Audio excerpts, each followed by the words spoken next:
Uneyedo si ejide nke oji na-aga n'iru biko ka anyị gbakọ kịta wee kele n'Eze-Ana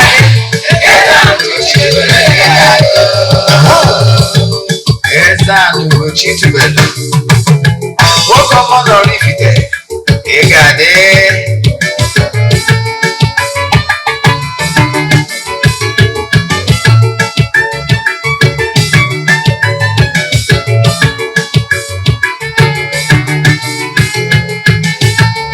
ọdịnala bụ eziokwu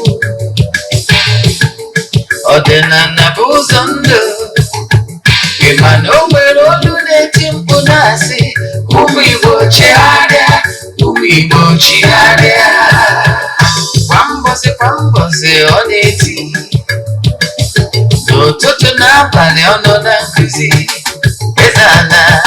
Eze-Ana ugochitubelu onye ọma na oraifite onye mgbasa ozi ọma ọdịnala gaba n'ihu Eze-Ana ugochitubelu onye ọma na-eje ọnụ ọdịnala bụ ụzọ ndụ gaba n'ihu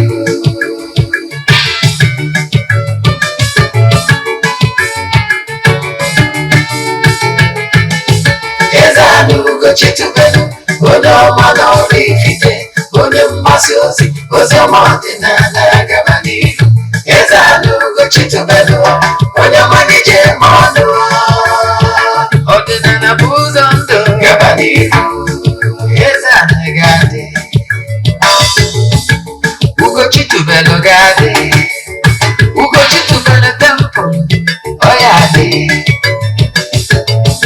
maka na eziokwu ọnwa chacha ndị ụka erigo anyị fọntambaki ndị oche enyego fọntambaki fọdasi gara aka ghọrọ ụmụ Igbo si anyị rapụ nke anyị na nke faka mma bụrụ Baịbụl bịa akwụkwọ akụkọ debekwa chọọchị fa okwu na ụka agakwa mana ugochitubelu ekweghị ekwe Eze-Ana si na mba mbe ọdịnala ọmụmụ chacha oge ọbụla ọ na-eti ọ nọ na nkuzi Chukwu Obiama bụ aka ume ọdịnala ya dị ụtụtụ ọma na ụmụ ọdịnala Igbo anyị abịakwanụ n'oge awa nke eziokwu oge anyị ji awa eziokwu niile agba nke ọ bụ mụnwa bụ Ogbuefi Eze-Ana ugochitubelu na oraifite na-anọ n'isi ya maka ndị ọ bụ tata bụ izizi ha na-afụ m na soshal midia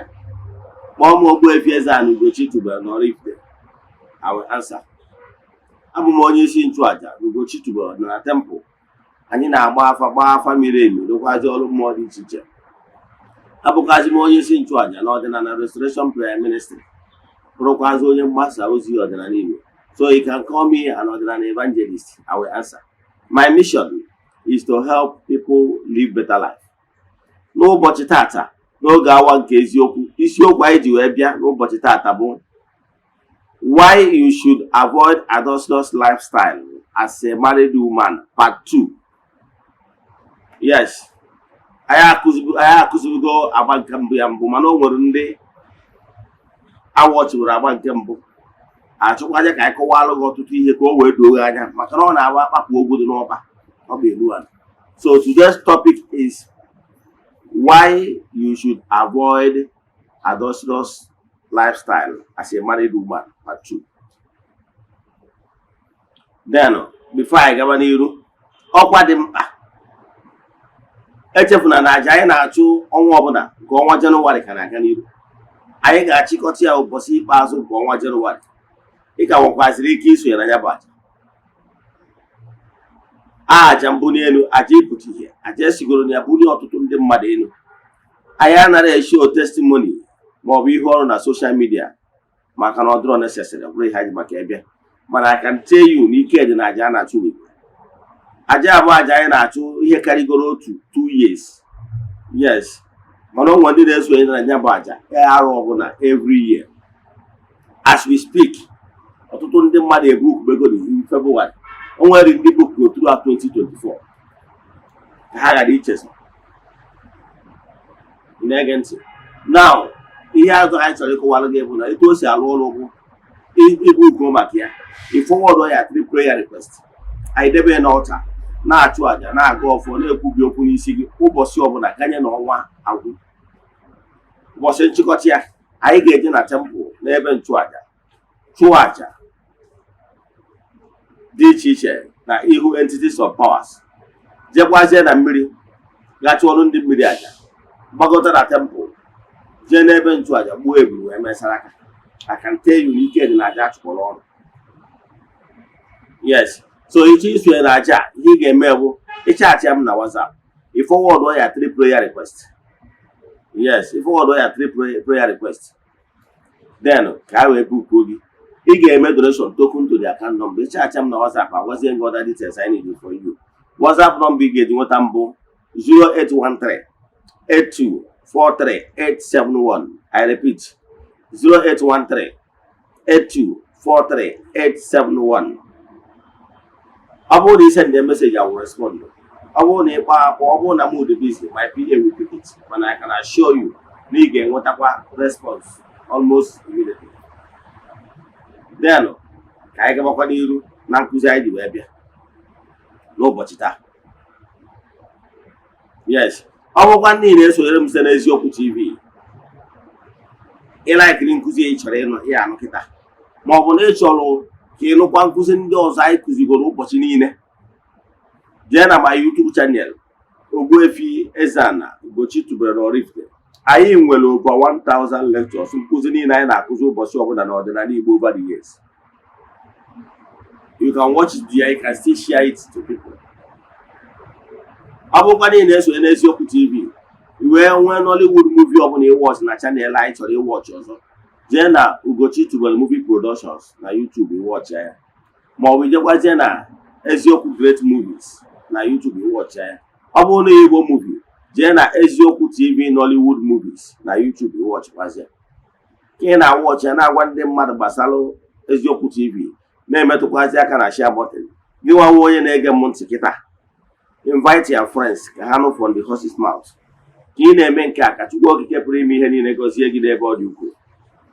Ya gazie. Ka anyị banyezie na nkụzi anyị ji maka ya wee bịa taa. Nkụzi anyị ji wee bịa taa, anyị agwara gị isiokwu ya. Yes, anyị wee kwuo na isiokwu anyị taa bụ why you should avoid adulterous lifestyle as a married woman. Nke pụtara na-asụgharị ya n'olu Igbo, ihe kpatara na nwaanyị ọbụla nụrụ di ga-eji wee wepụ aka n'ịgba n'ilo. Yes, anyị gabazie n'iru. Gịnị ka anyị na-achọ ịkọwa bụ, achọ ka anyị bidogodo ka gị nwaanyị na-ege ntị mara onye bụ, maka na ọ bụrụ na ị maara ihe bụ nwaanyị, then ị mara ihe nwaanyị dị made of, then ị wee malụ na ọ bụrụ ka isi ka ime na nwoke na-eme ọ ihe na-ewi. Asị na nwoke echitiri, ọ sị ka o chitie back. Ọ maka na ị mara onye bụ. Yes, so mana tata anyị chọrọ ka anyị concentrate more n'ebe ndị lụgoro di na nwunye, ndị jegoro kwe nkwa I do. Ihe na-ekwe m ka ị bụrụ di m. Ikwuru ụbọchị a na-abịa ịnụ gị ka ụnụ bụrụ di m. Ị na-ege ntị? Yes, ihe a bụ a covenant and the exile before your father. Onye ọbụla bụ nna gị nọka nna gị na ga-esi eme ụbọchị mbụ izi a ga-ebunye gị mmanya. Ajụjụ mbụ a ga-ajụ gị bụ, nne na nwa okorobịa, ọmarịcha nwa okorobịa bịara na ọ chọrọ ka ọ lụba gị ka ị bụrụ nwunye ya. Ajụọ gị, nna ga-ajụọ gị, nne nekwa mmanya ha bụ wee bịa maka na ọ chọrọ ịlụ gị. Anyị ṅụọ mmanya, smile ya wee sị ha ṅụọ mmanya. Ọ bụrụ na esisi aṅụ na onwere onye na-aṅụ aka, ihe ọ pụtara nwa ọgụwa ji jide mma onye wari ya eri. Anyị kwuo esisi ṅụọ mmanya n'udo dị. Nna gị wee na-agwa gị, ọbịa n'uju nwa m, na ha ọdụọkwara dị ịkwụ ụgwọ ihe ọbụla. Esisi ọkwụsị ṅụba gị gawa n'iru, esisi ṅụba wee megha nkwụ nwụọ nkwụ. Etu a ka ọ ga-esi wee dịkwa ụbọchị a na-agbasi nkwụ. asịkwa gị oke buru mmanya jee gosi ya ikwu na ibe onye ahụ eso n'ọnya ya bụ di gị. Asịrị gị jee gosi anyị onye ahụ ịsịrị n'ọha ga-abụ di gị.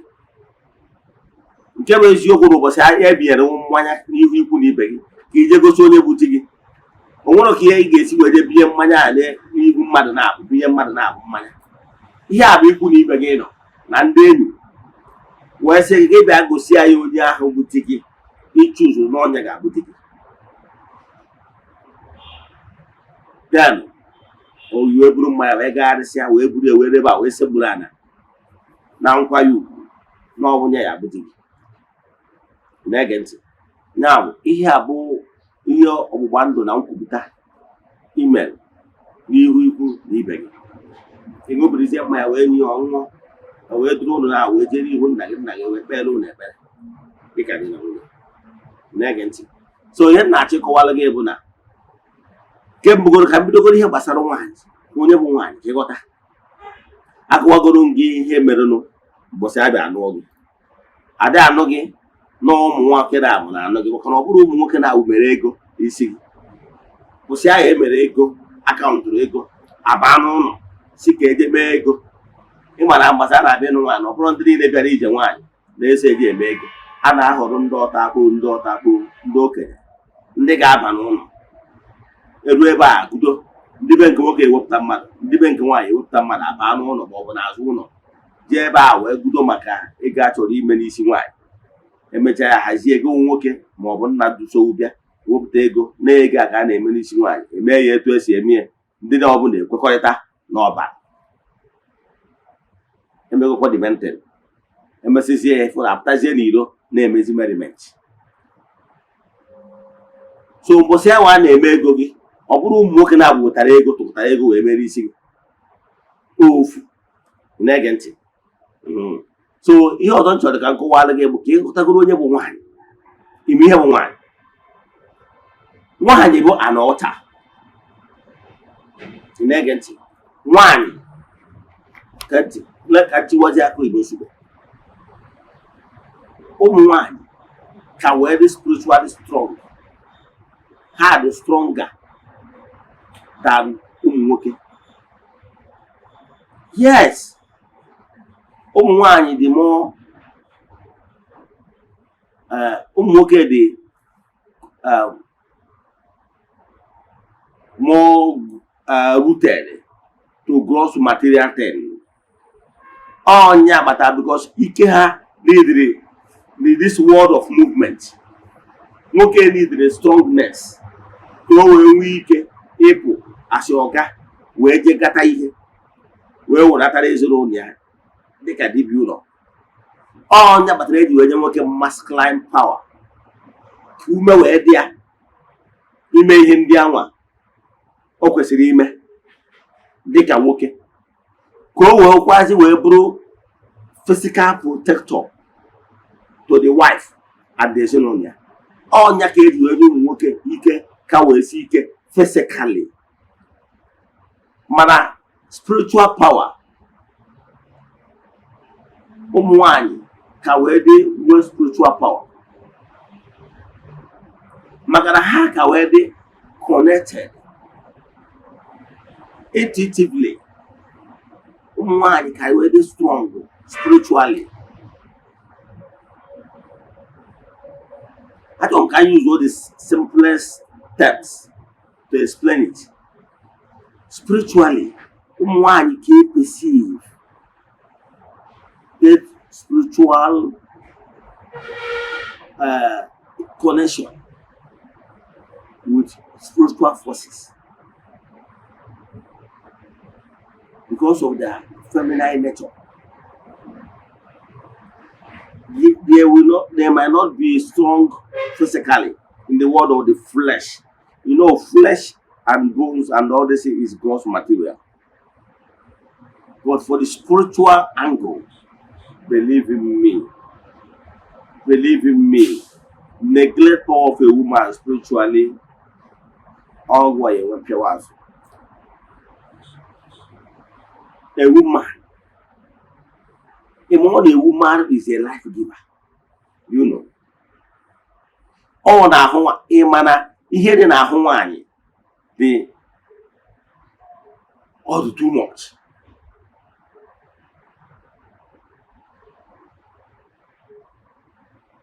Nwaanyị ịfụrụ akpọrọ nwaanyị na nwaanyị bụ the companion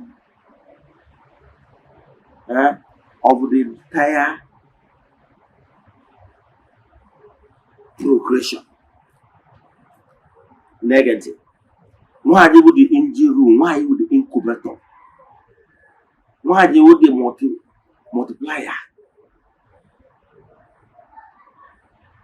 It can never be successful. Let me tell you, they do say, behind every successful man, there must be a woman. That woman could be the mother.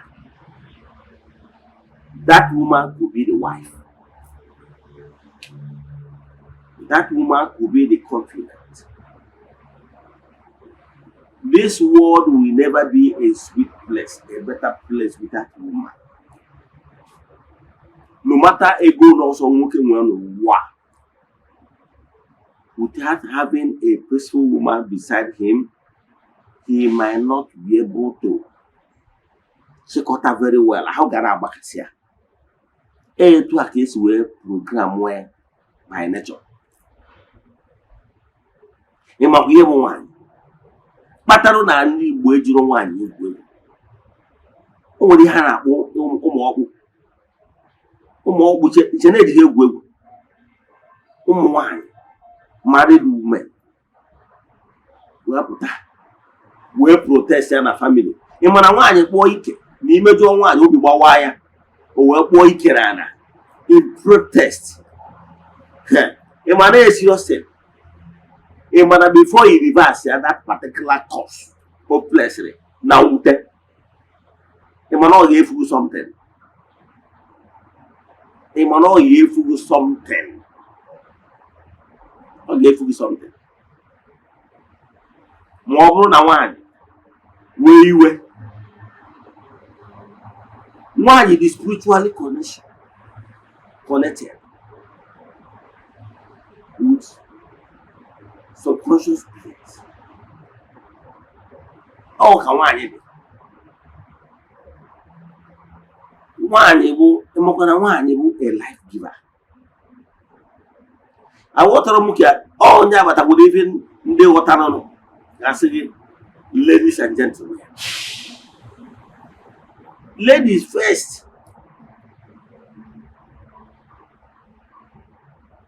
N'ọdịnala Igbo ka m kwuwaziere gị ịma n'ọdịnala Igbo forbidiri nwaanyị ime ụfọdụ ihe abụrụ in disrespect. Ọ bụrụ enwere ụfọdụ ihe ga-abụ nwaanyị metụ ya aka. Nwaanyị bụ nwaanyị kwụ n'ụkwụ ya adịghị ekwukwo maka ụmụ nwaanyị ndị letọrọ eletọ. Ana m akwụ amaka m esi wee kwue genuine woman with pure and noble intuition. A genuine woman. A genuine woman is very strong. The radiation and volition now radiate. Mogewe is a genuine woman. And a woman with ezigbo nwanyị. Ke ekwuru ezigbo nwanyị dị ụkọ. Virtuous woman. You don't joke with a virtuous woman and go scot-free. A genuine woman, I don't know maka the physique of a woman or a woman. When that was why they will. Man, I check one quarter telling you about genuine woman. One money abo one na awaka one. Nwaanyị na-eyibo onwe ya ebube. Adọna m ekwu maka ụmụ nwaanyị ndị ifere emechi. Adị m ekwu maka ụmụ nwaanyị ndị megoro onwe ha na ha abụrụzi nwaanyị. Abụrụ ụdị ndị aka nne. Adị m ekwu maka genuine woman anụmanụ ya bụ nwaanyị na-eche echiche ka nwaanyị na-akpa agwa ka nwaanyị. Ọ ndị aka nne ekwu maka.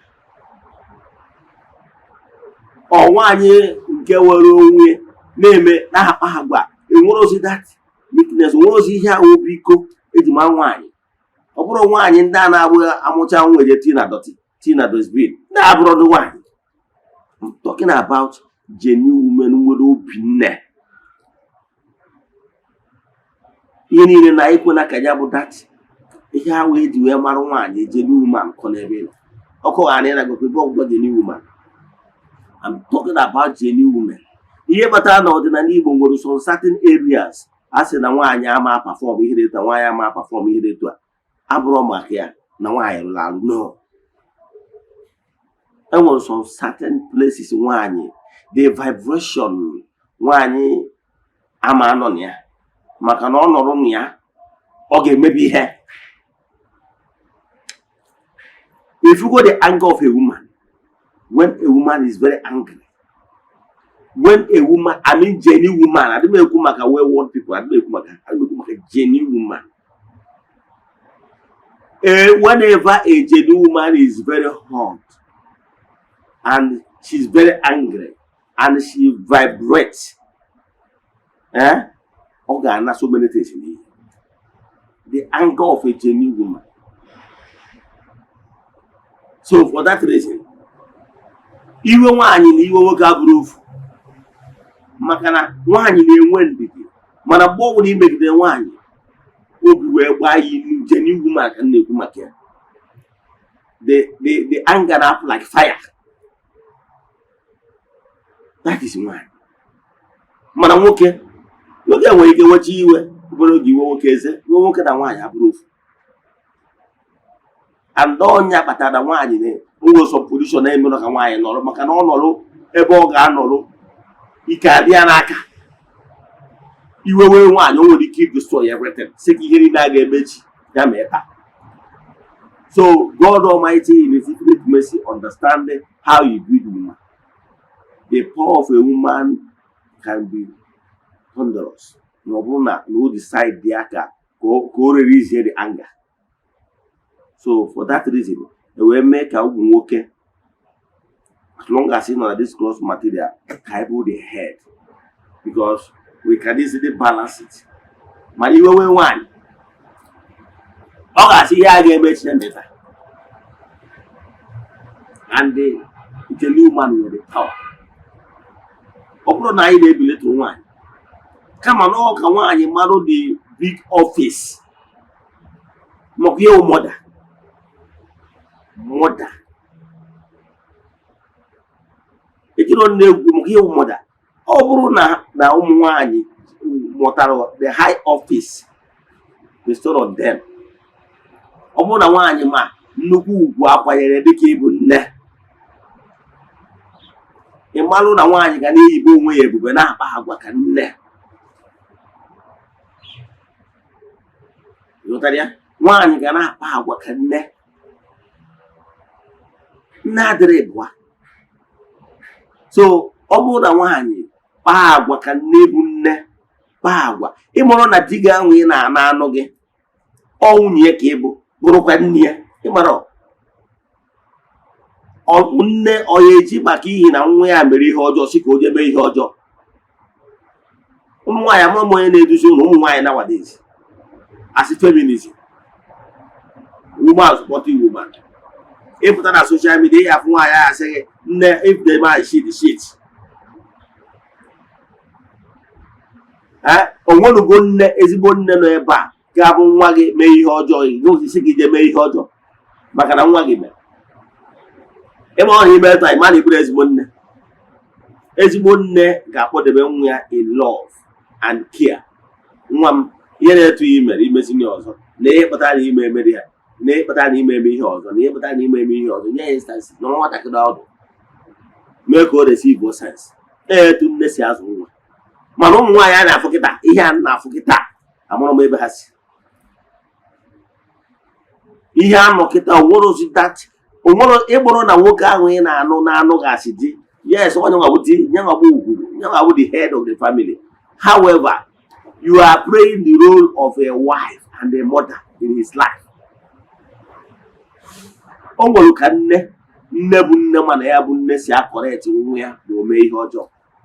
Ihe pụtara na ụfọdụ ihe pụtara di gị ji enupu isi gị nwa na-ene m anya bụ na di gị na-abụ etu isi akọrekt ya ị na-eme ya embaras. Echi ịkọrekt ya ịnọwa ya ana oge obi dị ya mma. Nye reason 1, 2 why or should not do this again. Etu ahụ nne si akọrekt nwa. Efu na ụmụ nwoke nwere obi. Nwere ike sị na nwoke ga-apụ bụrụ ya ị na-eme etu i kwesịrị isi na-eme ya. Ọ bụrụ na ị na-eme nwoke ahụ etu i kwesịrị isi na-eme ya ka nte yu ifu na ụmụ nwoke ifuru nwere obi anyị nwere obi. Mana ụmụ nwaanyị dị feminiti na ndị agha na-apụta na-asị ya ome oshitie mmadụ ịghọtara whom much is given much is expected. Ọ bụrụ na ịma ihe bụ nwadogbo ụbọchị ị pụtara fụ eri bishọp onye isi ụka ma ezigbote onye chiri ọzọ ka ọ pụtara na bịa palọ na-emegherisi ibe na-aṅụrụ mmanya na-ese siga. Onye a bụrụ onye chiri ọzọ mara ihe o mere mmekasị ka ọ na-eme. Ihe akwanyere onwe ugwu ọgwụgwọ n'ihi eri etu a enyeghị a separate place ebe ị ga-anọ. Nwadogbo ụbọchị ị pụtara fụ bishọp kandi chọọchị ka ọ nọ na bịa palọ na-aṅụ. Ọ bụrụ na ọ dị aṅụ bịa mana ọ chọọ ịṅụ ya na ma ọ debe mfada ọdịnadị debe mfada onye anọ na bịa palọ na-aṅụ. Ọ chọọ ịṅụ nkwụ o were nkwụ na fathers house. Ihe ọ bụla ọ chọrọ iri oje na refetri were ebe a rijoro onwe ya afọ mana ọ ma eme na public maka na onye a na-ekiri ekiri adịrọ mma ịkpọ nto. Ana m asị na gị nwe nwaanyị a na-ekiri ya ekiri kwesịrị ịkpọ nto. I kwesịrị ka gị na nwoke na-eme oshitere awụshit ịma na ịmara onye ya biletiri ya asị ịmara ihe bụ asị mọda ịmara ike dị gị n'ime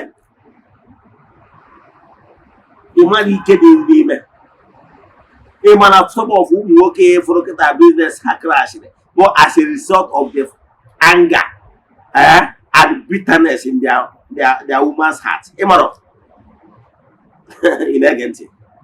Ana m achọ ịgwa gị na some of the thing melụnụ na ọ bụrụ na ụfọdụ unu n'ime unu bụ the anger ị nwelụ against your husband so ihe crash business ya. Ị na-ege ntị.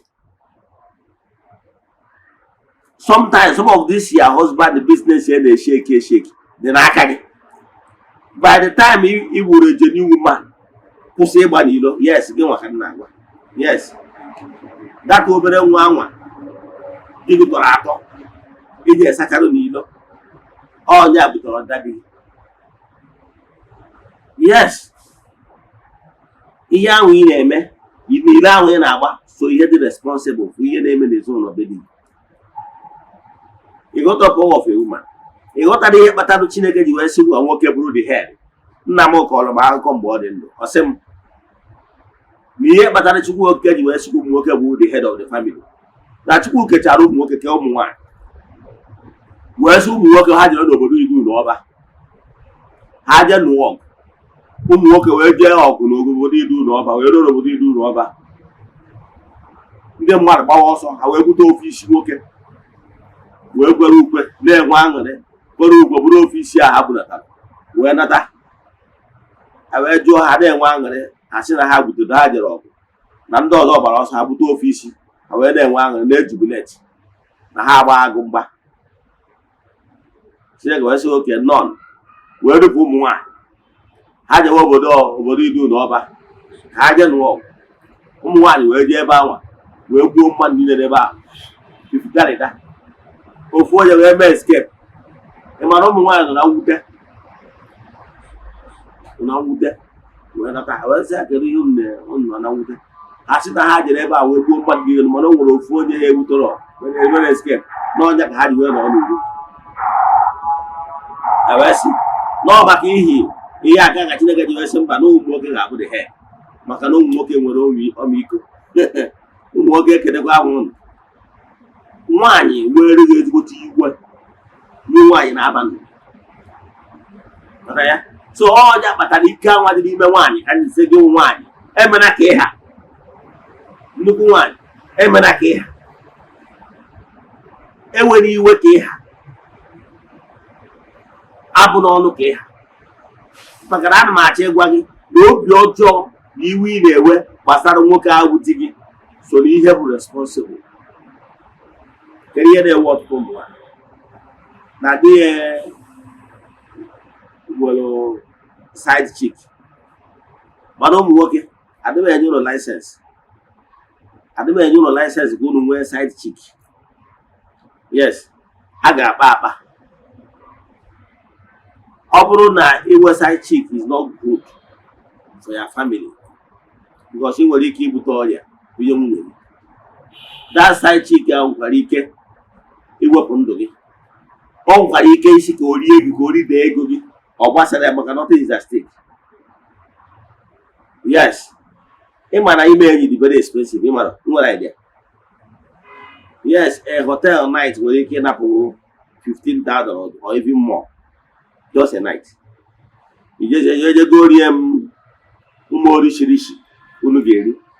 Before na a night, they nwere ike ịbụ ọrụ 30,000 only hotel room and orishirishi. Now, ego pocket money ọ ga-eji wee na adọrọkwana ya. Before na a night, they nwere ike ịbụ ọrụ 50 or even 100,000 a night. Mana a night, that 100,000 nwere ike ifeed ya own family na nwaanyị na-anụ anụ for a month. Nwaanyị a mụtakwana nwa on top.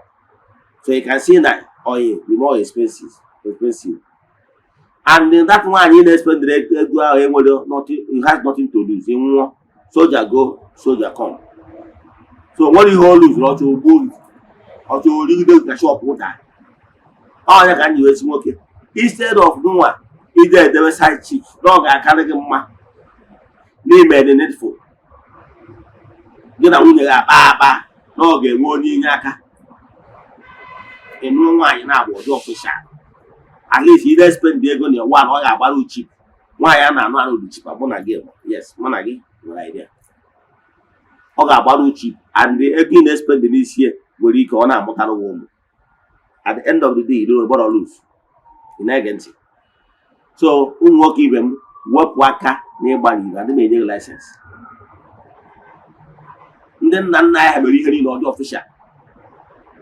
Then I have a legally not official. Nwunye gị wụdo nwere asistant ọ ga-adị ọfishal otu aka ndị nna ya si mee. Ọ bụgodị ndị na-ekuchi nwaanyị, nwunye gị ga-ama na ikuchiri onye na-eto ọ na-adị ọfishal. So ụmụ nwoke ọ bụrụ na ka m fesi taa mana ịnụgo ndụmọdụ nwunye. Mana gị bụ nwaanyị onye a na-ekiri ekiri adịrọ mma ịkpọ nto onye ka m ji efe esi gị taa. Ihe m ji efe esi gị taa bụ na ị nwere nnukwu grace. Esi na ka ime ka nwoke eme. Gị na nwoke a bụrụ ofu ị nwere abundant grace to make or my anything. You can make or my anything with the grace so. Mgbe na iwe na-ewe gị maka na ife ido na di gị adịghị eme ọfụma ma ọ nọ na nwere nwaanyị ọzọ. That is your anger, that is your bitterness na-emebiri ihe. Ihe ụnụ na-akwụgharị na nke one dibia or one spiritualist of one pastor can only be stopped when you are happy. Never digging up. All you can just say, marry only with a friend, somebody you love genuinely. You know that because of the Eze-Ana. No, I love this person. I want to spend the rest of my life with him. Now, only love that genuinely want to spend the rest of your life with him. Call him back with love, like a mother. You are here with the problem. Or one way ka gbara akpụ isi ka ọ bụ na agụba adọrọ nkọ. O wee sị n'ọkwa nọ nke a n'ọbụ nke a n'ọnya bụ nke a bụ ihe bụ nsogbu n'ọbụ ihe batara etu anya ka e ji apụ n'ilo.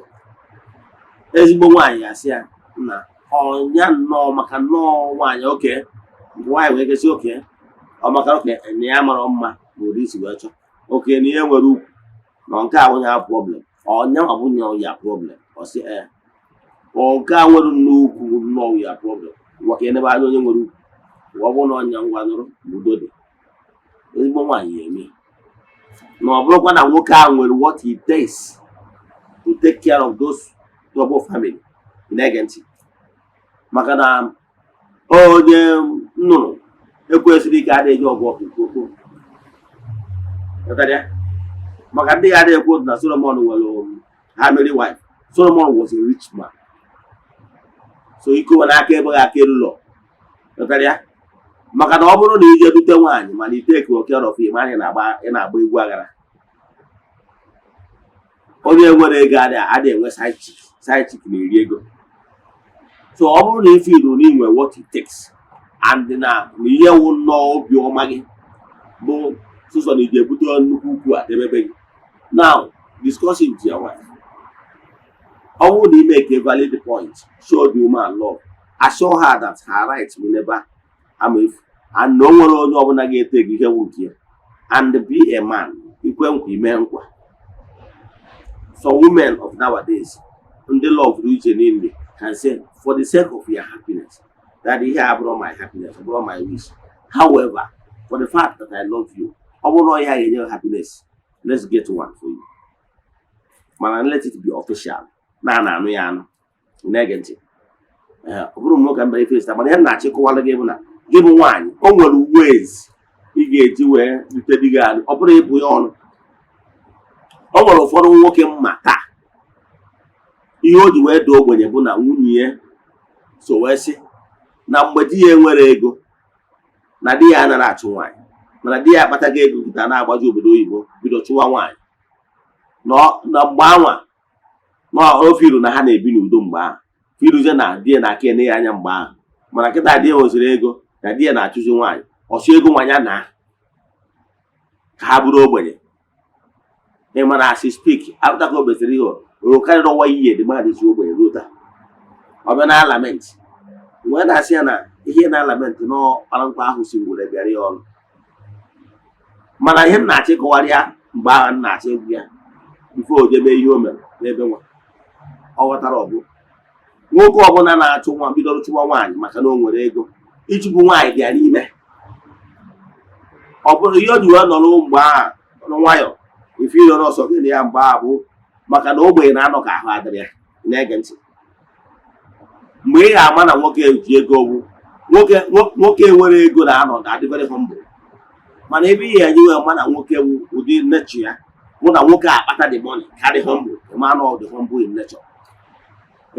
So na mmadụ nwere ike n'ọnwayọ does not mean na ebe ọ na-eje n'ọgụrụ ya. So wee nwoke ahụ ịfụrụ n'ọnwayọ mgbe ahụ nwere ego ihe o ji n'ọnwa ya bụ na ego maka na agbara aka atụ ihe na-ata alụ maka dịka nsi wee kwu side chick na-eri ego wee n'ọnwayọ mana ọ dị ya n'ime ọ na-agụ ya. So nwede ka o si wee nweta ego ọpụta ife. So ọ ihe niile ihe dịbịa n'obi na-apụta ife ihe o bubu n'obi na-apụta ife. So ọ bụrụ ego ka ihe blame kama na ihe a bụ ihe tụrụ n'echi ya ka ọzọ ọ na-eme pretense ihe ọ dịbịa n'ime mana o nwere ego ọ ga-eji wee maintain side chick wee nọrọ na-eri n'ude. So you don't blame money ọ dị ya n'ime ọfụ akwa ọ ya ata. So gịnị ka m na-ekwu maka ya ihe m na-ekwu maka ya ụmụ nwaanyị ka m na-agwata isi na maka ihe na di gị na-eshi ite ka isi ite because isi ite ya na family akpọdo isi na because ọ gụnwa the altar gị nwa the spiritual altar yodago kwesịrị ịkọnekti ọnya bata na ijego n'ebe ofufe ọbụla ụmụ nwaanyị na-elid ụmụ nwaanyị na-aka na majority because inwardly something in them connect them closer to spirituality. Ọ dị n'ime ụmụ nwaanyị. Ụmụ nwoke ọdụ niile ka ọ na-ahapụta asị ka ekpe ekpere abalị ha mụrụ anya mgbe anyị taa ha anaghị lahụrụ ụra nwaanyị. So ya na-achịkwa gị nwaanyị ga-anọ ikwesịrị ka ị kwụrụ n'ụkwụ gị na-abụ dịka nwaanyị mother of the family between you are the mother to your husband, you are the mother to your kids. So ikwesịrị ịbụ eriri example maka na ọ bụrụ na di gị ṅụrụ nkwụ jewara gị nwa ṅụrụ nkwụ jewara ụmụazị onye gba ebe ha nọ. You are the role model. All go out the connector, the unifying factor. They unite both their husband and their kids and the entire family as a whole. It is about egwu aghara makwa mgbe ezi dị n'okwu ụkwa nwaanyị na-agba n'ilo adịghị anụ ụmụ ya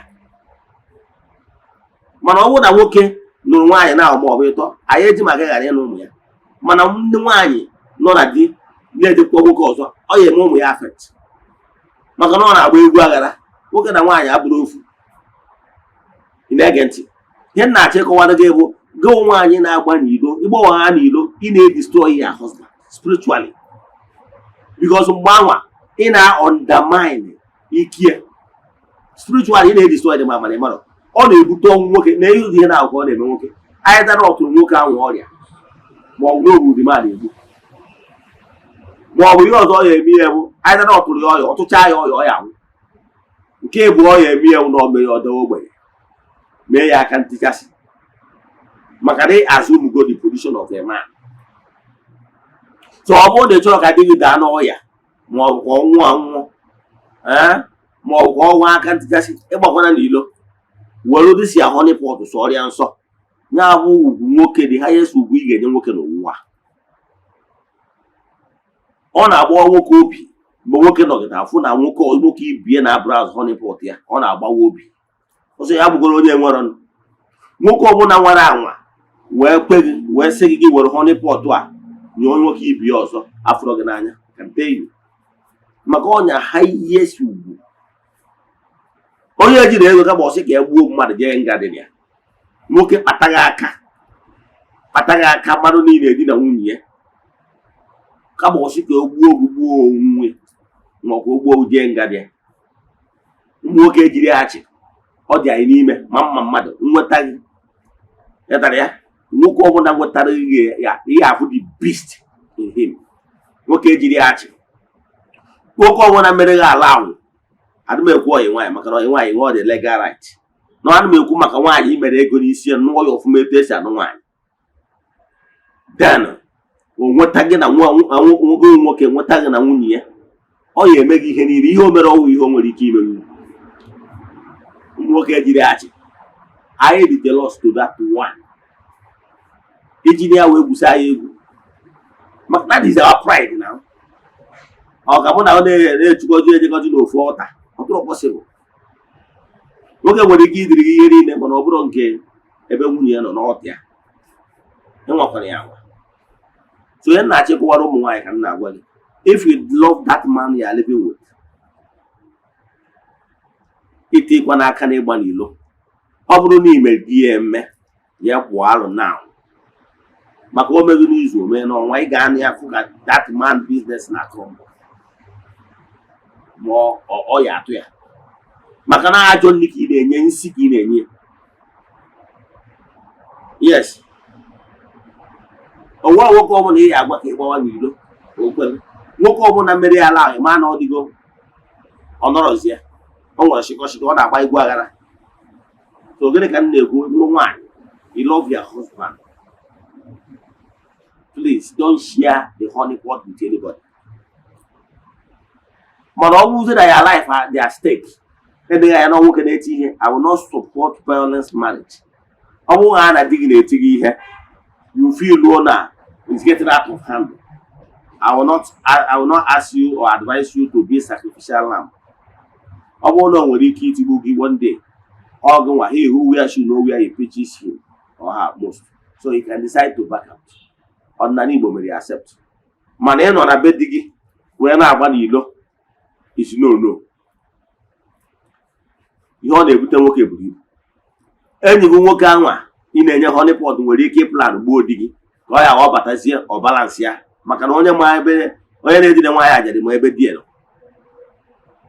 enyi nwoke yes nwere ike plan ịha bụ di gị agba di gị egbe di gị anwụ ka ọ balansị ya ị na-ege ntị o nwere ike ime physical attack o nwere ike ọ plan iyuzu gị fụ na ị na-agba n'ido mana na ihe nwere ike mara egbu na di gị o nwere ike karịa the mission the action n'onwe ya nke abụọ nke ikpeazụ chọrọ ikwu bụ na nwoke na nwaanyị abụrụ ofu ụfọdụ nwoke nwere ike is in nature of man nwoke nwere ike ịgba n'ilo maka na ọ nwere akpịrị orie egwusi ka orie ọha mana o nwere ike love family ọ sị don't joke with my family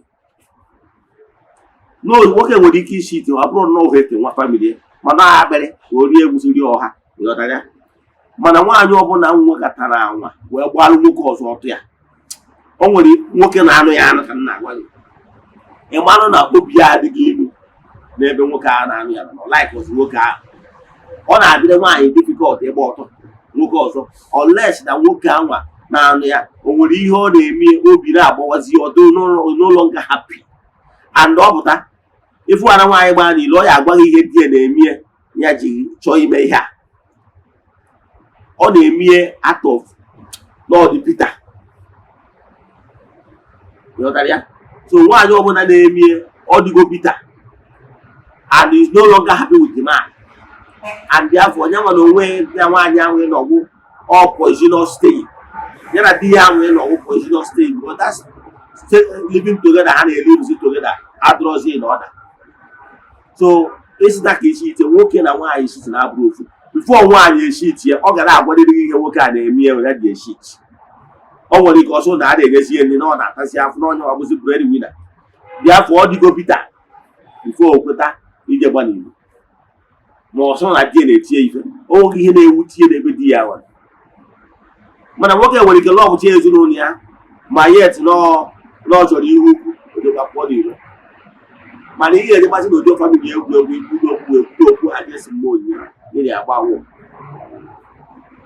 na-ege ntị so ihe na-achị kọwara gị bụ na ị bụrụ nwaanyị imekwana na nwoke na-eme maka na ị ga na ezinụlọ n'ihu nke bụ eziokwu bụ na nwoke na-agba n'ilo gị nwaanyị sị ka ị gbaa n'ilo I can tell you that family bụ gị hụ na bụsụ ọbụla ị gbara n'ilo asị nwaanyị ibugo family anyị na one ụmụ oge ebido dịwa wayward business dịgịrị ihe gbasara dị ga-ebido ihu na ịtọnụ ga everything on side because you are the altar.